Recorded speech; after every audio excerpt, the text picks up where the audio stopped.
I bumped into a guy today that I've never seen before at the gym. A very fit looking dude, jacked arms. He was in the squat rack next to me. At one point, he kind of just came up and he was like, "Hey, man, I'm going to just do some dips here. I'm going to put the attachment here." He was a very nice guy. He was basically saying, "Look, if I get in your way, let me know." I said, "No, you do your thing, man. You're not in my way at all."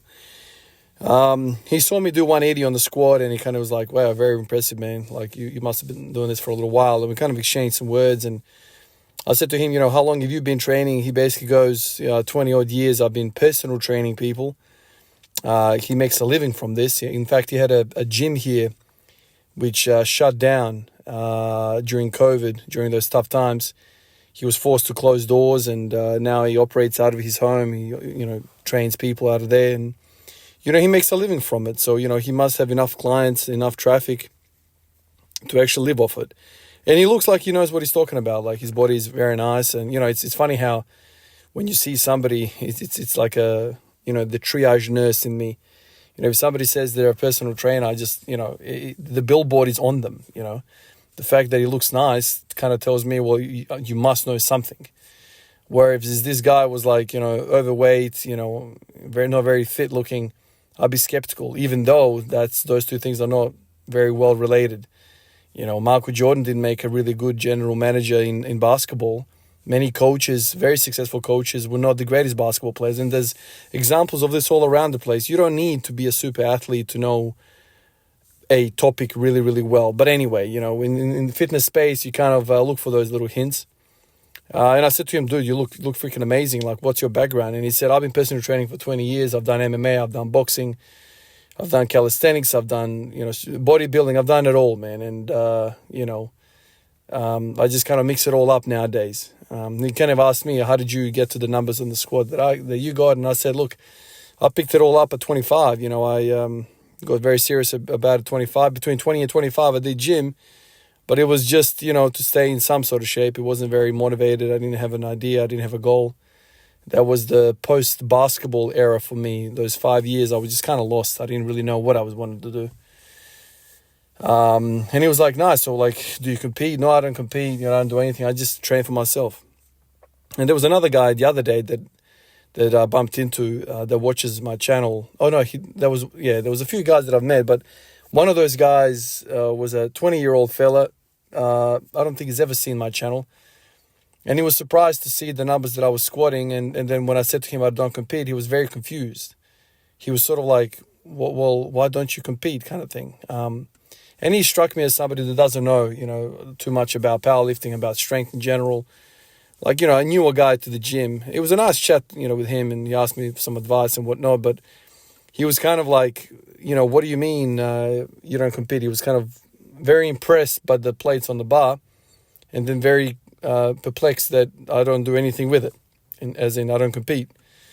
And those two kind of stories, the fella, the personal trainer, and this other fella, these two kind of stories matched up really nicely because, the 20 years of experience personal trainer, he was like, "I mix it all up and I do it because I love to do it. I don't particularly belong in any camp. I just want to stay fit, stay active."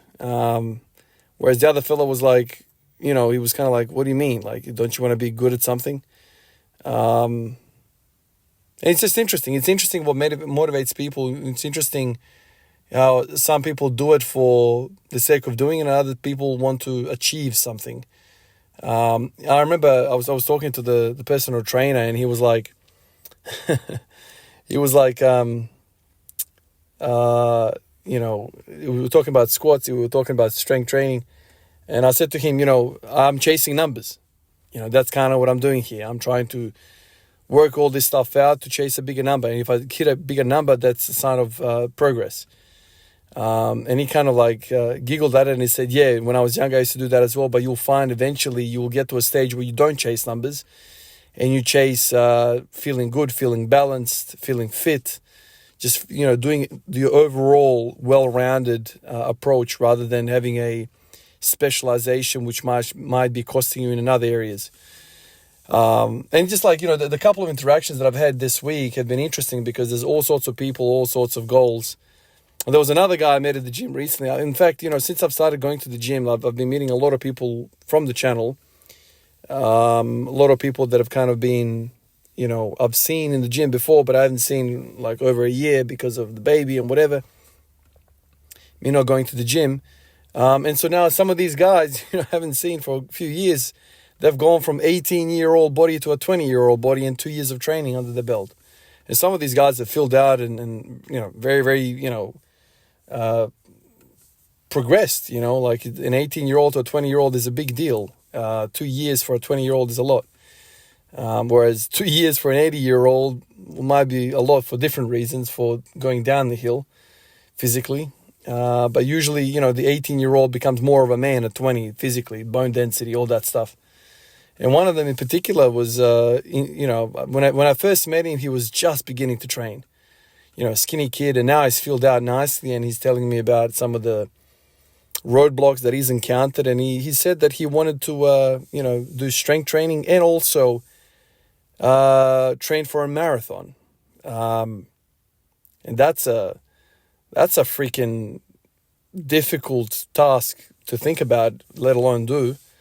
And we bounced some ideas about that. But the interesting thought was, like, there's a whole stack of people in the gym. Some people are trying to stave off a heart attack. Some people are trying to stave off diabetes. Other people are trying to hit a bench press record in the state, perhaps even in Australia one day. There's all sorts of different people at the gym. Some of them have passion raging through their freaking eyeballs. Some of them are just ticking a freaking box and hitting the clock to just, get some sort of fitness into their body so they don't feel sick, soon. And all of this stuff, like, you interact with all these people, and then you kind of intrinsically think about what drives me, like what am I doing here? And when you say to somebody, I've been squatting every day for a while, they're like, damn, you belong in the world record group, you're that super motivated guy. And, somebody else can triage me. If somebody squats every day for 5 years, that guy's pretty committed.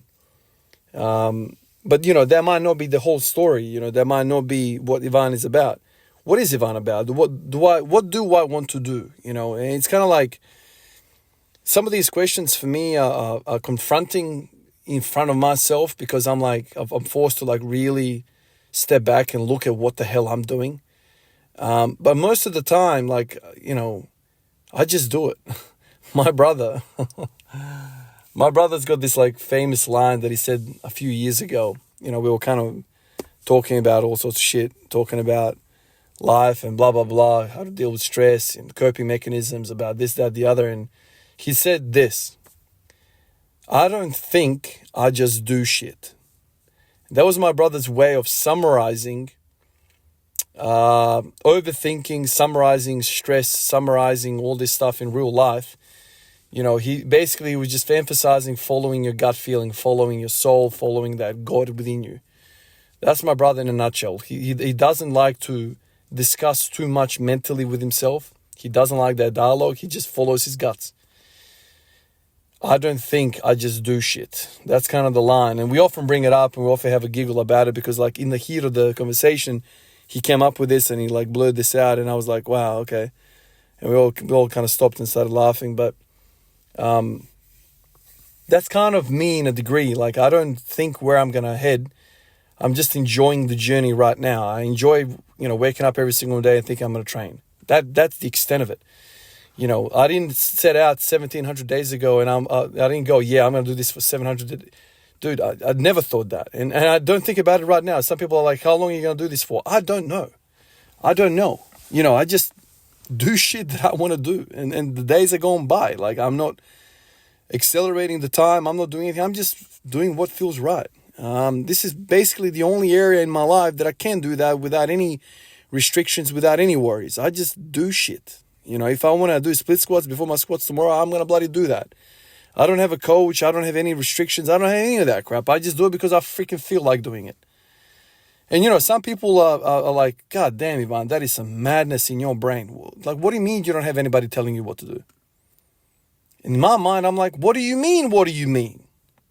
Do you need somebody to tell you to live, how to drive a car, how to be an employee, how to progress through university, how to progress through school, how to even train, how to think. Like, think about it, man. Like, what do you do in your life that is perfectly autonomous? Do you do anything in your life that you actually use your creativity?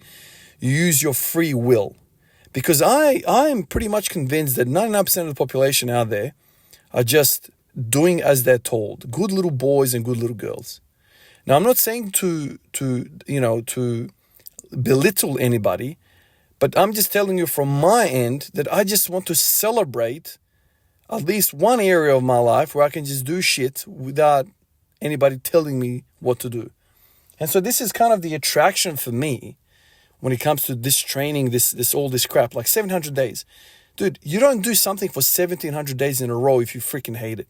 Especially if there's like no benefit.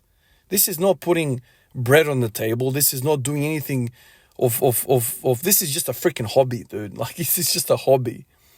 So there's no gun to my head. So what the hell would you want to do this for 1,700 days in a row? Like, you must freaking like it. And the reason I like it is because I feel like there's free will there. There is creativity there. There is a degree of expression which I yearn for. Because in every other area of my life, I feel like, I'm not to criticize any other part of my life, it's just, well, there is a bit of a criticism in that it's very rigid. Somebody's already done the thinking for me. Yeah, I go to the hospital. I can't just willy-nilly do whatever the hell I want to do. Nah, man, like, there's strict guidelines of what you need to do. And you study those guidelines and you just basically do what they say. Same was driving a car. Same was playing basketball. Same was like a lot of these things. It's like, if you take the shot with like 3 seconds into the offense, the coach is going to sit your ass on the bench and be like, the fuck are you doing? Who told you to jack that shot? That's a bad shot. And I'm like, well, I was open. I felt pretty good, man. Like, I was in rhythm. Nah, dude, sit on the bench. I'm on the bench for the rest of the quarter. So even like back then, I was like, fucking hell, man. Like, it's just, you go ahead and you do this sort of crap, but like, you don't feel free.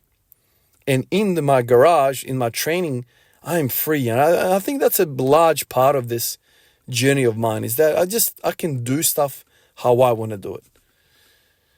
So the personal trainer, the other fella that's setting the bench press records, like, I don't know, like, we all have our own drivers, but we all have our own different journeys, different reasons for doing things. And large part of my reasoning is I look forward to this stuff because it's on my merit. I do it exactly how I want to do it. And that to me is a freaking beautiful thing, man. It really is. I appreciate you guys, and I'll catch you in the next one. Peace out.